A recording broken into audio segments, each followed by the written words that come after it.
नस्तईनुहु व नस्तगफिरुहु व नुअमिनु बिही व नतवक्कलु अलैहि व नऊज़ु बिल्लाहि मिन शुरूरि अनफुसिना व मिन सय्यिआति अअमालिना मन यहदिहिल्लाहु फला मुज़िल्ल लहु व मन युज़लिल्हु फला हादिय लहु व नशहदु अल्ला इलाहा इल्लल्लाहु व अशहदु अन्न मुहम्मदन अब्दुहु व रसूलुहु। अम्मा बादु फ़क़द क़ालल्लाहु तबारक व तआला फ़िल कलामिल मजीद वल फ़ुरक़ानिल हमीद।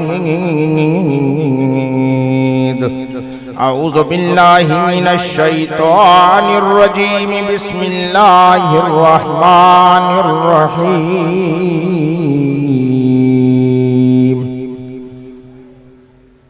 वइज़ा क़ुरिअल क़ुरआनु फ़स्तमिऊ लहु व अंसितू लअल्लकुम तुरहमून।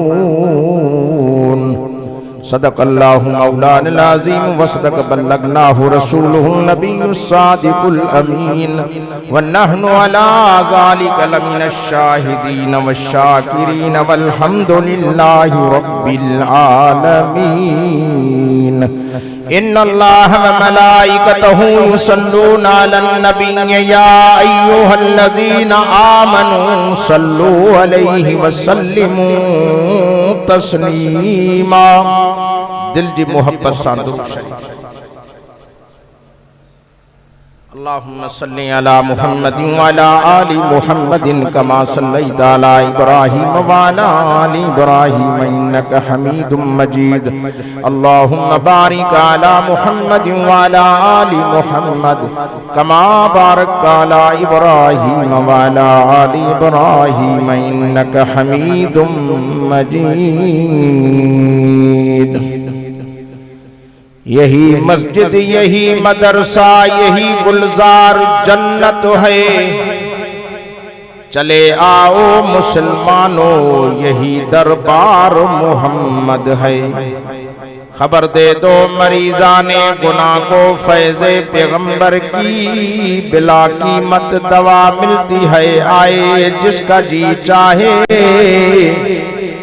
अरे माली न दे गाली बिगाड़ा हमने तेरा क्या, ये चमन तो है सैर करने का। न घर मेरा न घर तेरा, न दुनिया से न दौलत से न घर आबाद करने से तसल्ली दिल को होती है खुदा को याद करने से।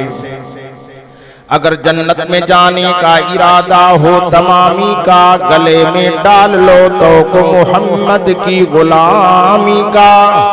जैसे जिस दिल में मोहम्मद की उल्फत नहीं है, समझ लो कि किस्मत में जन्नत नहीं है। आज 24 नवंबर 2024 कादरपुर शहर के अंदर हजरत मौलाना साईं मोहम्मद उस्मान हालेजी जी दावत ते तमाम दोस्तन जी ज़ियारत जो रब से मौक़ो नसीब फरमायो। दुआ है त अल्लाह ताला हमेशा असां मुसलमानन के कुरान मजीद सां मुहब्बत ऐं प्यार ऐं इश्क नसीब अता फरमाए। अजीजो कब्र ऐं क़यामत जो संगती अथव अल्लाह जो कुरान है। सब दुनिया जा यार है, दोस्त है, मित्र अजीज सब मोड़ जा यार अथव, तोड़ जो संगती कुरान थी। एड़े यार सां यारी मानू रखे जो कब्र ताईं गड हले। ए मरण का पो वध में वध मिटन ऐं माइटन की एतरी मेहरबानी थींदी जो तड़ो कराईंदई, खफन पाराईंदई, जनाज़ो पढ़ंदई, खटोलो कुल्हे ते खणी कब्रिस्तान ते हलंदई। उन सौड़ी सामी में सुम्हारे मथों फटा दई, मण जा मण मिट्टी दई, लतूं दई, पूरे हलिया ईंदई, पर गड न सुम्हंदई। गड सुम्हण वारी हस्ती आ त अल्लाह जो कुरान। पोइनीअ जे करे मां सभिनी मुसलमाननि खे मोदबाना अपील थो कयां, जेकॾहिं मस्जिद शरीफ में अची कुरान ॿुधंदो त खाली झोलियूं खणी आया हो, रहमत सां झोलियूं भरे वञो। ही कुरान मजीद रहमत वारो कुरान आहे। जे शहर ते पढ़जे, शहर ते रहमत। यकीनन हिन कुरान मजीद जी रहमत कादरपुर शहर में जसी ते आवाज वींदो होंदो, कुंड कुंड ते अल्लाह जी रहमत। अजीज दोस्तों ऐं मुझा प्यारा भाइरो इन कुरान मजीद से वफादारी कयो इन कुरान मजीद से ताल्लुक रखो जो कब्र में भी असा साण हंदो मरण का मिट माइट पूरे हलिया वींदई पर मुझे सोहने महबूब मुझे दिलबर नबी 1.25 लाख नबियन के ताज नबी फरमाए रब जो कुरान नूरानी शक्ल वठी कब्र में थो हे ॾिसी हैरान तो थे सौट भी ना है चाचो भी ना है मामो भी ना है आहे अलाए केर कुरान चवेस तो नथो सुञाणे सही जो दुनिया में मां तोखे ॾिठो ही ना है छो तो दुनिया में के वर्कन में बंद ॾिठई कपड़न में बंद ॾिठई हाणे इंसान जी सूरत में आ मेहरबानी करे पंजो तारुफ कराए कुरान चवेस तो छो नथो सुञाणे दुनिया में मुझो नालो ॿुधंदे त घर छॾे ॾींदे हैं कचारी छॾे ॾींदे हैं महफिलूं छॾे ॾींदे हैं मुझी महफिल में वेंदे हैं पो ॾींहुं हुजे या रात हुजे मुझी कचारी में वेंदे हैं मां उहो तुंहिंजो यार आं ते तो सही मां नथो सुञाणिया मेहरबानी करे पंहिंजो तारुफ त कराए मदीने जे मीर फरमाए रब जो कुरान साॻी वर्कन वारी सूरत में अचे थो ॾिसी करे चवे थो इन्नहू लक़ुरआनुन करीम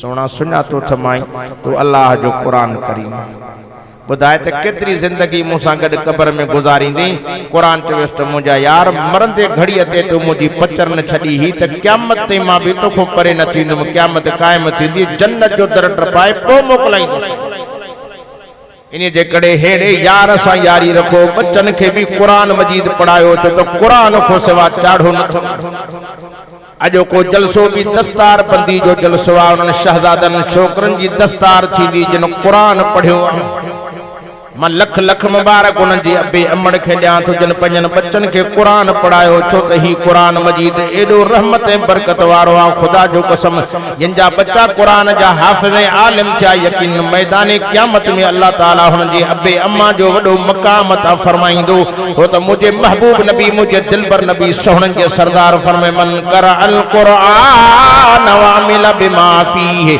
उल बिसवालिदा ताज यौमल क़ियामह ज़ौहु अहसनु मिन ज़ौइ शम्स चौन सुभान अल्लाह थोड़ो वेजा सूर्य चो एडा परे छोरे ठारे वेजा जेडा वेजा इंदो एडी अल्लाह जी रहमत तहां जी वेजो सूर्य चो हदीस में जे तो क़यामत जे ॾियारे कुरान मजीद जे पढ़ंदड़ हाफिज गरीब जो ॿार मिस्कीन जो ॿार हारी जो ॿार मजदूर जो ॿार पर जे पी मां जे मथन ते रब सोना ताज सजाईंदो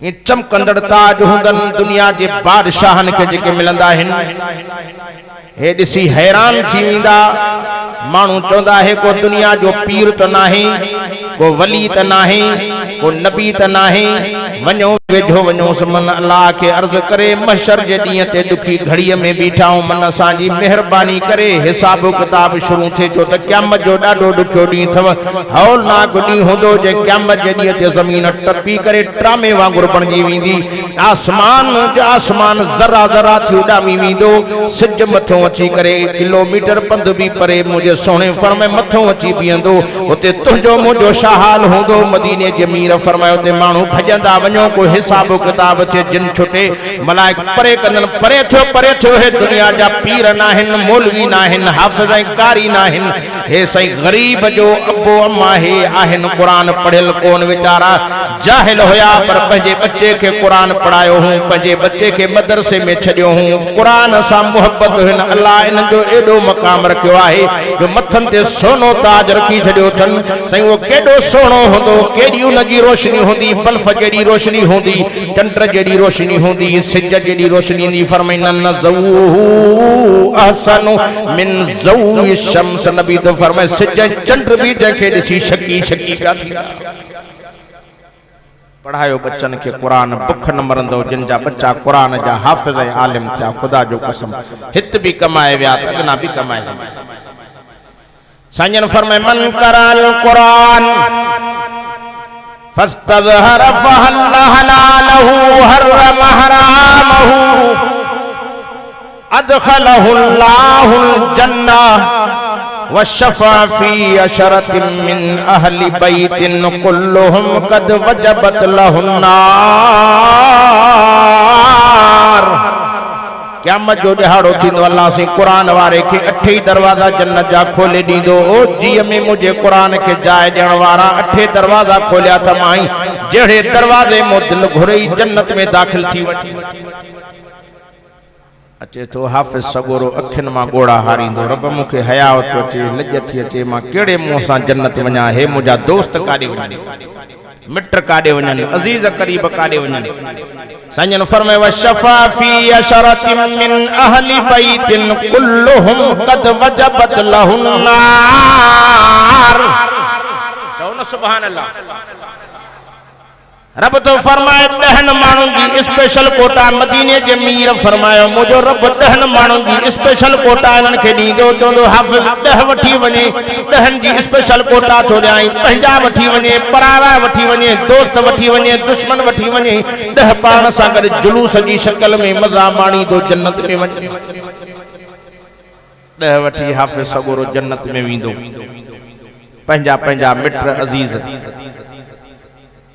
वेझा वेझा सौड़ा माइट वठी वेंदो।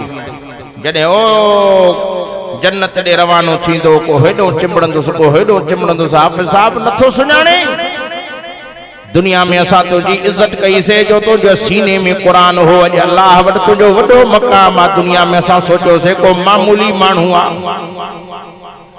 दुनिया में वडन मानू की इज्जत, पैसे वारे की इज्जत, गरीब की इज्जत कोने। पर अक्सर डिठो विया तो कुरान मजीद जा हाफिज आलिम थिया हिन तो गरीबन मिस्किनन जा बार थिया हिन।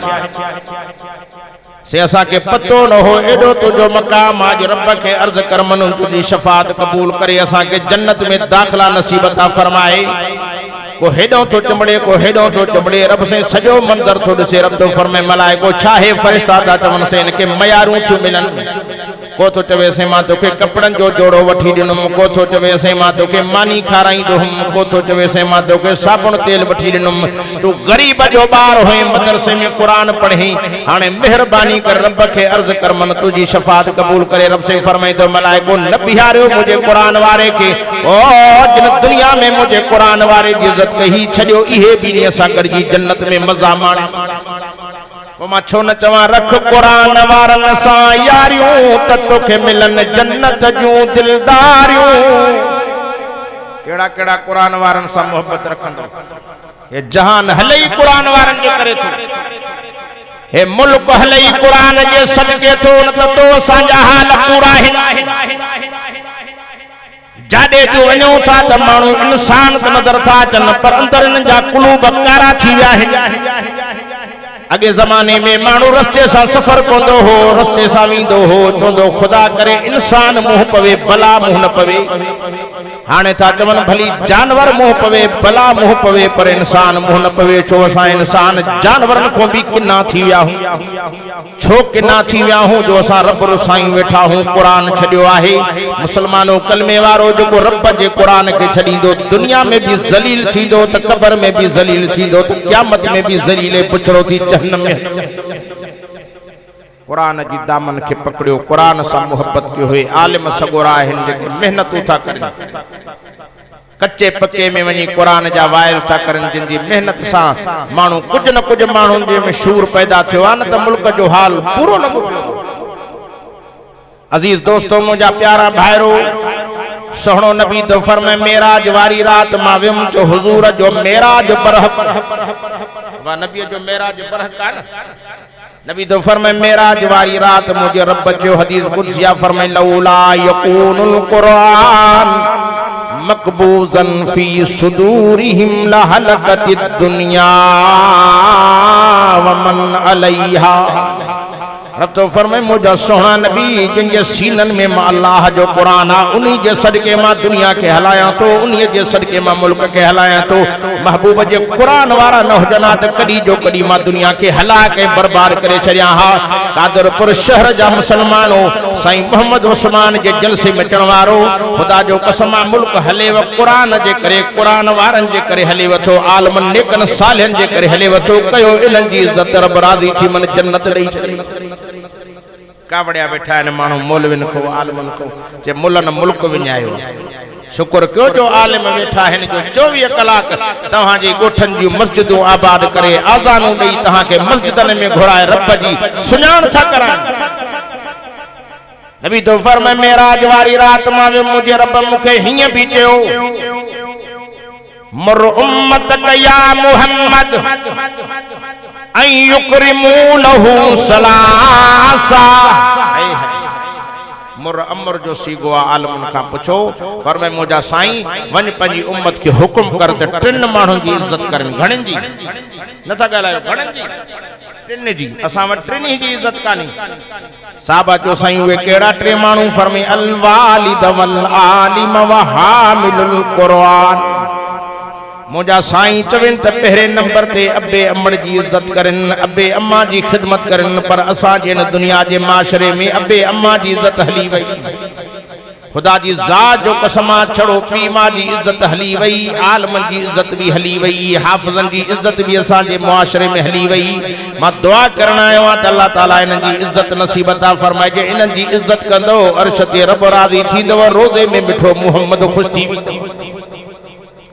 मां अगे हफ्ते में दादू जिले में वे मुते खानपुर जोणे जो शहर दोस्तन मुखे बुधायो साईं हफ्तो भी न थियो एकड़ो बेचारो नौजवान हले वियो उम्रे जी नियत सां वनी उते वीजा न हुयसि लिखी रहियो कमाईंदो पर 30 साल रहियो बचड़न ॾियो ते पैसा भी मोकिलींदो रहियो ख़र्च मोकिलींदो रहियो पुट तरक्की कजो मेहरबानी कजो मुजन पैसन खे न विञाइजो। 30 साल उते अबो रहियो 30 सालन खां पोइ जॾहिं पकड़जी करे जॾहिं ॻोठ पहुतो त कमज़ोर भी थी वियो पुटन खे चई बा ॾियो ख़बर हेॾा पैसा मोकिलियो मां केतिरी ज़मीन वरिती अथव ॾेखारियो पुटन वञी पराई ज़मीन ॾेखारियो चई बा हे असांजी ज़मीन माण्हू चयो छिता थिया हो ज़मीन त फिलाणे आख़िर पुटन खे दॿाई कावड़जी पियो पुटन ते पुटन चयो त अबो त राति ॾींहुं असांखे बेस्तो थो करे। पोइ उन्हनि ज़ालिमनि छा कयो रात जे टाइम ते पंहिंजे अबे खे घुटा ॾेई करे मारे करे रोड ते फिटी करे विया जीअं केस असां ते न ठहे रोड ते उछले जिन बच्चन जे लाइ दुनिया थो कमाए बच्चन जो इहो हाल थियो।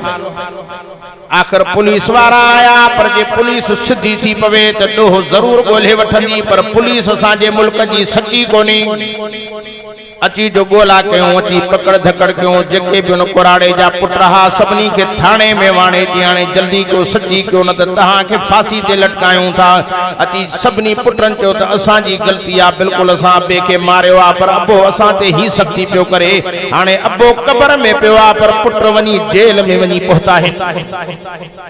हे दुनिया छिता थी पिया दुनिया ते चंगा भला एडो नबी तो फरमाए अद दुनिया जीफतुल मतालिब हुआ किलाबुन फरमाए दुनिया ढूंढा जे पोयो कुत्ता ऐं बिल्ला कुछ सियाणो थी अल्लाह जे रसूल जे हुक्म ते जिंदगी गुजार अबे अम्मा जी इज्जत कर।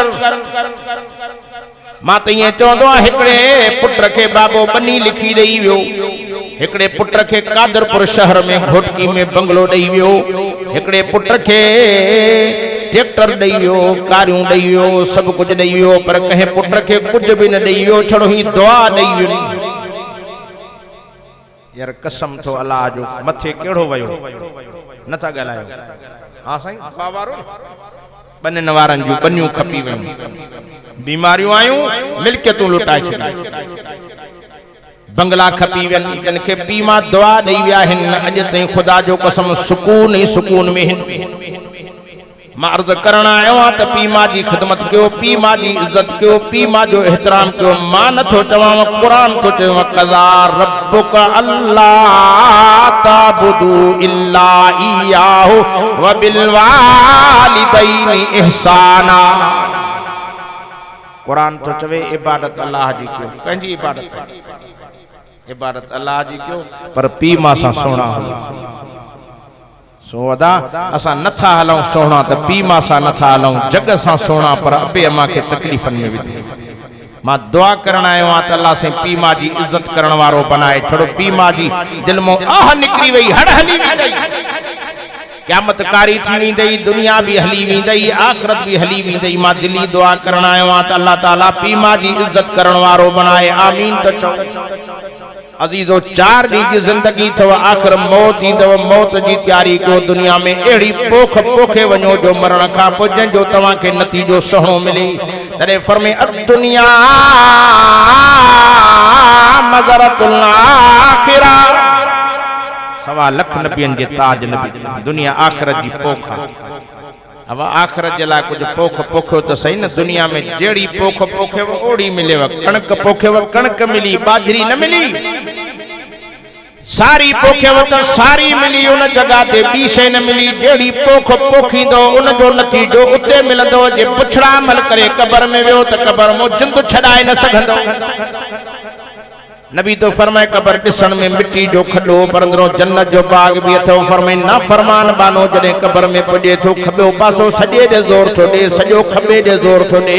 मैयत जो पासनो पासन में मिली थी वञन, दाहूं पुकारणियूं थो करे पर रब के रहम नथो अचे।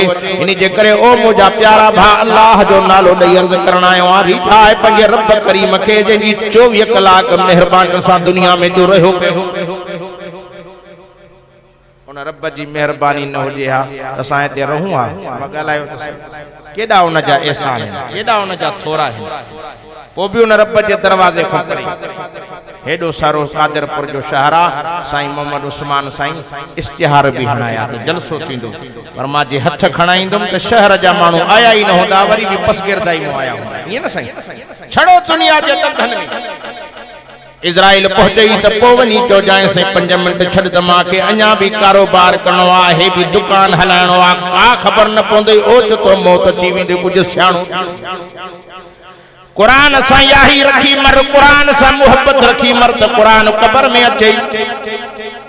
मौत अचानक अची वेंदी छो त कुरान तो फरमाए ज़ा जा जलहुम ला यस्ताखिरून सातन वला यस्तक़दिमून।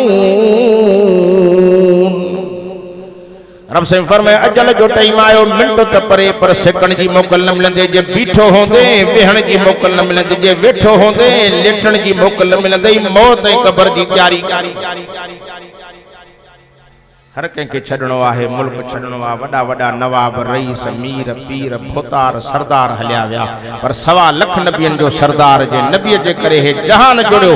उन महबूब मोहम्मद जड़ी हस्ती न रही त तूं असां कड़ी बात जी। कुरान फरमाए तो कुल्लु मन अलैहा फान। पढ़ा कुरान थकी पिया हो। कुल्लु मन अलैहा फान व यबका वजह रब्बिका ज़ुल जलाली वल इकराम। रब तो फरमाए सुभाणे उहो ॾींदो जो हर शइ जे मथां मौत ईंदो। माण्हुनि ते मौत, पखियुनि ते मौत, जिन्ननि ते मौत, इंसाननि ते मौत ईंदो। उन ॾींहं खे यादि करे पंहिंजे करीम रब खे परचाए मोटी अचो न रब जे दर ते, जंहिंजा 24 कलाक माफ़ी जा दर खुलिया पिया। गुनाहनि खां बाज़ अचो, बुछड़ाइनि खां बाज़ अचो, ॾोहनि खां बाज़ अचो, ग़रीबनि सां ज़ुल्म न कयो।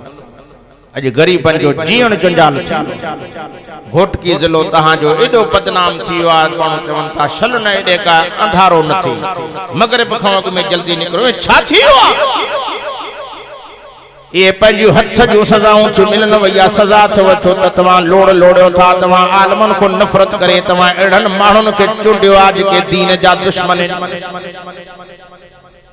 मां दुआ करण आयो आहियां त अल्लाह साईं असांजे मुल्क पाकिस्तान जी हिफ़ाज़त करे, ख़ुसूसन सूबे सिंध जी हिफ़ाज़त करे। ॿियनि सूबनि में एॾी धाड़ लुट न आहे जॾहिं असांजे सूबे में ज़ुल्म लॻो पियो। बेली अल्लाह जो नालो हिकु दफ़ो क़ुरान वारनि खे आज़माए ॾिसो। उलमाए हक़ सां तालुक़ रखो, जमियत उलमा इस्लाम जे जोधन जवान सां तालुक़ रखो। अल्लाह कंदो हिन धरतीअ ते इस्लाम जो कानून नाफ़िज़ थी पियो त थक ई लही। असांजे मुल्क में बेहयाई, उरियानी, फहाशी आम थी वई आहे। ताज़ो ताज़ो हाणे मूंखे दोस्त ॿुधायो उमरकोट जे पासे हिकिड़ो नौजवान पोढ़ी अमड़ सां ज़िना पियो करे। हे दीन को नफ़रत करण वारो, जे दीन वारा न हुजनि त काॾो माण्हू सम्झनि त हिते हिंदुनि खां बि पोइ हलिया विया आहिनि, नाले में मुस्लमान रहिया आहिनि। अमड़ चुस शर्म नथी अचे, लज नथी अचे, गैरत नथी अचे, शराब जे नशे में हो, शराब पिए तो, नशा पी करे वरी आलमन जो गिलाऊं शिकायतूं न कर मत क़यामत कारी नथी वणे। अमड़ ॾाढो समझायो पर चंडराई खई, वरी भी न मुड़ियो, वरी अमड़ सां ज़िना कई। आखिर अमड़ मीडिया ते अची करे ऐलान कयो त हे मुंहिंजो नाफरमान पुट मुंहिंजी बेइज्जती कई थी, मूंसां ही हाल कयो अथई। मुसलमानों कलमे वारो हे बेहयायूं छो थियूं थियनि जो माण्हू उलमा को परे हिन को ख़ुदा जा अज़ाब था। उलमा जो साथ दियो, उलमा सां मोहब्बत रखो, इस्लाम जो कानून खपे, खपेव न खपेव, नथा ॻाल्हायो न, खपे न। इस्लाम जो कानून आयो, चोर चोरी कंदो उनके सरेआम सज़ा मिलंदी, ज़ानी ज़िना कंदो उनके संसार कयो वेंदो, इहो कानून न खपे। असां इन कानून को बेदार कलो को ॾींहुं अफगानिस्तान जा मुजाहिद जंगियूं लड़ंदे 20 सालन खां पोइ पंहिंजो मुल्क फतेह कयो। अॼु अफगानिस्तान जे अंदरि अहिड़ो अमन क़ाइमु कयो अथनि, अहिड़ो अमन क़ाइमु कयो अथनि जो तव्हां था सोन जी सुर असांजे मुल्क में असांखे ॾसियो बि न, कंहिं कुंड में उछले वञो, साल खां पोइ अचो, जेकॾहिं तव्हांखे न मिले त असांजे मुल्क जे वज़ीर आज़म ऐलान कयो त मुंहिंजी सज़ा फाही आहे। असां वटि त सोन त परे रखणा, पर माण्हू रस्ते में महफूज़ नाहे, माण्हू महफूज़ नाहे। जाॾे जो वञूं था त माण्हू असांखे चवंदा साईं ही तव्हांजे इलाइक़े जो हाल आहे, मौलवी बि घणा, दीनदार बि तव्हांजे घणा, हाल इहो छो आहे, बुज़ुर्ग बि घणा छो, मतिलबु जिथे दीन घणो हूंदो आहे त शैतान बि उते चकर ॾींदो। मां दुआ करण आयो हाँ त अल्लाह ताला असांखे शैतान जे चंबे खां बचाए, रब रहमान सां यारी नसीब पक्की तौबा कयो, मोटी अचो न साईं जे दर ते। तॾहिं फरमाया अय्युहल्लज़ीना आमनू तूबू इलल्लाहि तौबतन नसूहा। रब साईं फरमाए तो ए ईमान वारो पक्की तौबा करे मुंहिंजे दर ते अचो त राज़ी करे जन्नत ॾेई छॾियां। असां वारी तौबा कीअं आहे, नक खे वेठो माटींदो, कननि जूं पापड़ियूं पे पटींदो, साईं मुंहिंजी तौबा, साईं मुंहिंजी तौबा। इन तौबा जी कहिड़ी ज़रूरत आहे? तौबा इहा कर जेका निड़ीअ खां हेठि न आहे।